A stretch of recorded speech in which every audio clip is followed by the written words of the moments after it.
Hi ಎಲ್ಲರೂ ಹೇಗಿದ್ದೀರಾ? ಎಲ್ಲರೂ ಚೆನ್ನಾಗಿದ್ದೀರಾ ಅಂತ ಭಾವಿಸ್ತಿದ್ದೀನಿ. ಏನಪ್ಪ ಇದು ಏನು ಮಾಡ್ತಾ ಇದ್ದಾಳೆ ಅಂತ ಯೋಚನೆ ಮಾಡ್ತಾ ಇದ್ದೀರಾ? ಏನಿಲ್ಲ, ಹ್ಯಾಂಡ್ ಪೇಂಟಿಂಗ್ ಅಂತ ಒಂದು ಯೂಟ್ಯೂಬಲ್ಲಿ ವಿಡಿಯೋ ನೋಡಿದೆ. ಅದು ತುಂಬ ಇಷ್ಟ ಆಯಿತು. ಫ್ರೀ ಟೈಮ್ ಇತ್ತಲ್ಲ, ಹಾಗಾಗಿ ಮಾಡೋಣ ಅಂತ ಟ್ರೈ ಮಾಡ್ತಾ ಇದ್ದೀನಿ.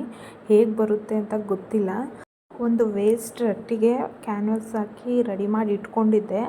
ವೈಟಲ್ಲೇ ಹ್ಯಾಂಡ್ ಪ್ರಿಂಟ್ ಮಾಡೋಣ ಅಂತ ಪೇಂಟ್ ಮಾಡೋಣ ಅಂತ ಅಂದ್ಕೊಂಡಿದ್ದೆ. ಬಟ್ ವೈಟಲ್ಲಿ ಅಷ್ಟು ಲುಕ್ಕಾಗಿ ಕಾಣಲ್ಲ ಅಂತ ಹೇಳಿ ಬ್ಲ್ಯಾಕ್ದು ಪೇಂಟ್ ಮಾಡ್ತಾಯಿದ್ದೀನಿ. ಪೇಂಟ್ ಇದ್ದಿದ್ದೇ ಅಷ್ಟು, ಸೊ ಹಾಗಾಗಿ ಎಷ್ಟಾಗುತ್ತೋ ಅಷ್ಟು ಇವತ್ತು ಪೇಂಟ್ ಮಾಡಿ ಪೆಂಡಿಂಗ್ ಇಡ್ತೀನಿ. ಹೇಗೆ ಬರುತ್ತೆ ಅಂತ ನೆಕ್ಸ್ಟ್ ವೀಡಿಯೋದಲ್ಲಿ ನಾನು ತೋರಿಸ್ತೀನಿ. ಸೊ ಹಾಗಾಗಿ ನೆಕ್ಸ್ಟ್ ವೀಡಿಯೋ ತನಕ ನೀವು ವೆಯ್ಟ್ ಮಾಡಬೇಕಾಗುತ್ತೆ, ಹೇಗೆ ಬರುತ್ತೆ ಈ ಫ್ರೇಮ್ ಅಂತ. ಹ್ಯಾಂಡ್ ಪೇಂಟ್ನ ಹೇಗೆ ಮಾಡ್ತೀವಿ ಅಂತಲೂ ಕೂಡ ನಿಮಗೆ ನೆಕ್ಸ್ಟ್ ವೀಡಿಯೋದಲ್ಲಿ ನಾನು ತೋರಿಸ್ತೀನಿ. ಅದನ್ನು ಫುಲ್ ವೀಡಿಯೋ ಮಾಡಿ ಅಪ್ಲೋಡ್ ಮಾಡ್ತೀನಿ. ಮಿಸ್ ಮಾಡದೆ ನೆಕ್ಸ್ಟ್ ವೀಡಿಯೋ ನೋಡಿ. ಹಾಗೆ ಯಾರೆಲ್ಲ ನನ್ನ ಚಾನಲ್ನ ನೋಡ್ತಾ ಇದ್ದೀರಾ, ಪ್ಲೀಸ್ ಲೈಕ್ ಆ್ಯಂಡ್ ಸಪೋರ್ಟ್ ಮಾಡಿ. ಹಾಗೆ ನೈಟ್ ಊಟಕ್ಕೆ ಆಲೂಗೆಡ್ಡೆ ಬಜ್ಜಿ ಮಾಡ್ತಾಯಿದ್ದೀನಿ. ಬಜ್ಜಿ ಅಂತೂ ಸೂಪರಾಗಿ ಬಂದಿತ್ತು. ಅದು ಈ ಚಳಿ ಟೈಮಲ್ಲಂತೂ ಏನಾದರೂ ತಿನ್ನಬೇಕು ಅಂತಲೇ ಅನಿಸ್ತಾ ಇರುತ್ತೆ.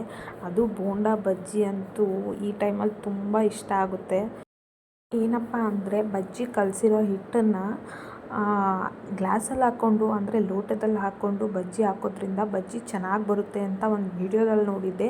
ಸೊ ಹಾಗಾಗಿ ಅದೇ ಮೆಥಡ್ನ ಟ್ರೈ ಮಾಡಿದೆ. ತುಂಬ ಚೆನ್ನಾಗಿ ಬಂತು. ಹಾಗೆ ಬಜ್ಜಿ ಕೂಡ ತುಂಬ ಕ್ರಿಸ್ಪಿಯಾಗಿ ಬಂತು. ಬಜ್ಜಿಗೆ ಗ್ರೀನ್ ಚಟ್ನಿ, ಈರುಳ್ಳಿ ಕಾಂಬಿನೇಷನ್ ಮಸ್ತಾಗಿರುತ್ತೆ. ಗ್ರೀನ್ ಚಟ್ನಿ ಇರಲಿಲ್ಲ, ಸೊ ಹಾಗಾಗಿ ಈರುಳ್ಳಿಲೇ ಸರ್ವ್ ಮಾಡಿದೆ. ವಿಡಿಯೋನ ಕೊನೆವರೆಗೂ ನೋಡಿದ್ದಕ್ಕೆ ಎಲ್ರಿಗೂ ಧನ್ಯವಾದಗಳು.